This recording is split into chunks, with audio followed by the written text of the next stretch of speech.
弟兄姊妹平安，歡迎大家嚟到聖經主線大追蹤讀經計劃。我哋鼓勵你而家聽一次，然後喺中午或者晚上打開聖經再讀一次，讓我哋一同建立每日讀經嘅習慣。今日係7月5日，經文記載喺詩篇137篇1節至138篇8節。今日嘅主題係在眾神面前歌頌上主。讓我哋一齊聽下今日嘅經文。詩篇137篇，我們曾在巴比倫的河邊坐下，一追想錫安就哭了。我們把琴掛在那裏的柳樹上，因為在那裏，擄掠我們的要我們唱歌，搶奪我們的要我們作樂說，給我們唱一首錫安歌吧。我們怎能在外邦唱耶和華的歌呢？耶路撒冷啊，我若忘記你，情願我的右手忘記技巧。我若不紀念你，若不看耶路撒冷過於我所最喜樂的，情願我的舌頭貼於上膛。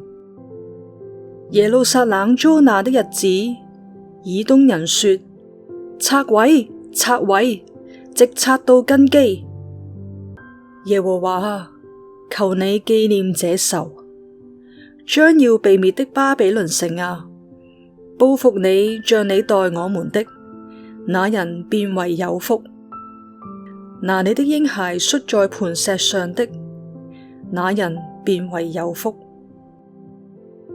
詩篇138篇，我要一心稱謝你，在諸神面前歌頌你。我要向你的聖殿下拜，為你的慈愛和誠實稱讚你的名，因你使你的話顯為大，過於你所應許的。我呼求的日子，你就應允我，鼓勵我，使我心裏有能力。耶和華啊，地上的君王都要稱謝你，因他們聽見了你口中的言語。他們要歌頌耶和華的作為，因耶和華大有榮耀。耶和華雖高，仍看顧低微的人，他卻從遠處看出驕傲的人。我雖行在患難中，你必將我救活。我的仇敵發怒，你必伸手抵擋他們，你的右手也必救我。耶和華必成全關乎我的事。耶和華啊，你的慈愛永遠長存，求你不要離棄你手所造的。今日嘅主題係在眾神面前歌頌上主。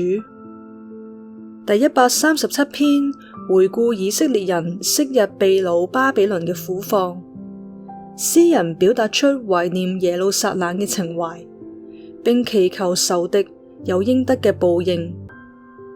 第138篇係感恩詩，詩人稱謝上主嘅慈愛同埋信實，因為上主應允禱告，喺困境中保護佢，又成就對佢一生所作嘅計劃。盡心思考，呢兩篇嘅詩篇反映出詩人對上主有啲咩信念呢？上主對你一生有啲咩計劃？你點樣看待上主為你所預備嘅一切？親愛嘅弟兄姊妹，願我哋讀聖經嘅話，亦思考聖經嘅內容。願上帝嘅話祝福大家。再見。